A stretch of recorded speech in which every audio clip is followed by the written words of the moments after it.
नमस्कार दोस्तों, किसान भाइयों, पिछले वर्ष की अगर मैं बात करूं तो धान की फसल में सबसे बड़ी समस्या थी हल्दी रोग की समस्या, जिसे आप वैज्ञानिक भाषा में फॉल्स स्मट ऑफ राइस के भी नाम से जानते हैं।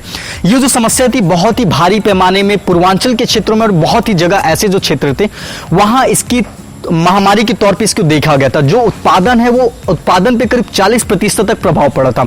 अब आप समझ सकते हैं, मैंने आपको बहुत बार गणित भी दिखाया है, गणित भी करके दिखाया है कि धान की फसल में किसानों को कितना प्रॉफिट होता है और उस प्रॉफिट के बाद उसको ये समस्या झेलना पड़ जाए तो ये बहुत बड़ी बात है। आज की वीडियो में किसान भाइयों मैं आपको फॉल्स स्मट यानी कि हल्दी रोग के उपचार के बारे में आपको बताऊंगा कि आप इसका उपचार कैसे कर सकते हैं। इस साल भी किसान भाइयों इसका प्रकोप आपकी धान की फसलों में देखी जाएगी। कारण के बारे में बात करेंगे कि इसके कारण क्या होते हैं, कारण के साथ साथ इसका उपचार भी और रोकथाम कैसे करना इसके बारे में डिटेल में बात करेंगे।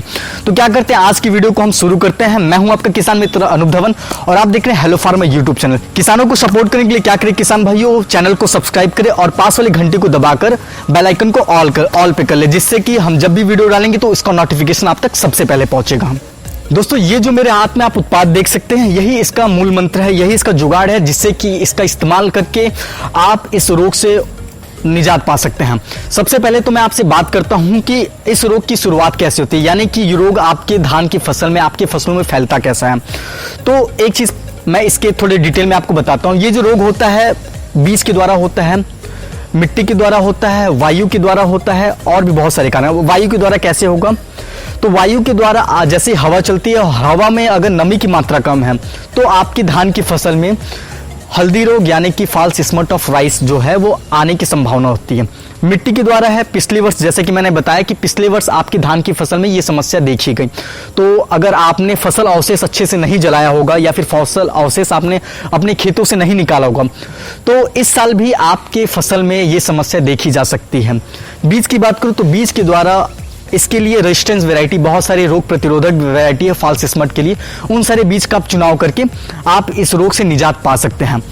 अब दोस्तों, एक और इसमें बड़े कारण है जो कि कुछ टाइम पहले रिसर्च से पता चला है। वो जो कारण है नाइट्रोजन की अधिक मात्रा।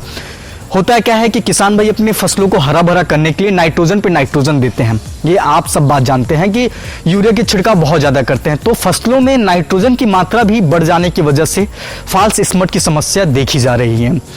अब दोस्तों, ये जो समस्या है कब देखी जाएगी, तो अभी तक तो किसी भी फसल में आपको नहीं देखने को मिलेगा, लेकिन आज से 10 से 15 दिन बाद किसान भाइयों जब आपके धान में बालियां निकलने लग जाएगी, बालियों में भराव होने लग जाएगा, तो ये समस्या धीरे धीरे अब स्टार्ट होने लग जाएगी।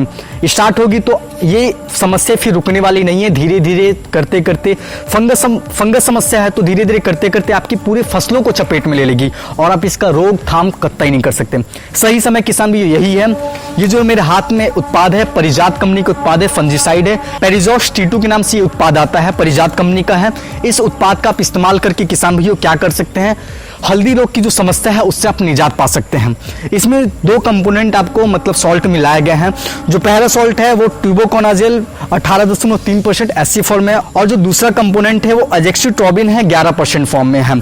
ये जो दोनों कंपोनेंट है ये आपके direct falls smut of rice में जो भी होती है समस्या उसके लिए सबसे ज्यादा कारगर सिद्ध हो चुका है। किसान भाइयों, अगर आपने पिछले वर्ष इस समस्या को से जूझा है और आपने उसमें जो भी उपचार किया है, क्या करें किसान भी आप मुझे कमेंट सेक्शन में बताइए। कमेंट सेक्शन में बताने के बाद अगर आपका उसका रिजल्ट अच्छा है तो ही आप मुझे बताएं। होगा क्या, अगर जो भी किसान भाई वीडियो को देख रहे हैं अगर ये दवा उनको ना मिल पाए तो यदि आप कोई दवा बता रहे हो इस दवा से रिलेटेड या फिर उससे रिलेटेड उस बीमारी से रिलेटेड तो वो दवा इस्तेमाल करके उस बीमारी से निजात पा सकें। तो दोस्तों, जानकारी ज्यादा से ज्यादा लोगों तक साझा करें क्योंकि धान की फसल है और भारत में ज्यादातर किसान भाई अभी के टाइम में धान की ही फसल कर रहे हैं। तो मैं नहीं चाहता कि किसानों को किसी भी तरह से नुकसान हो। तो वीडियो को साझा करें और चैनल पे नए हैं तो चैनल को जरूर सब्सक्राइब करें। मैं आपसे मिलता हूं अगले वीडियो में, तब तक के लिए धन्यवाद। जय हिंद, जय किसान।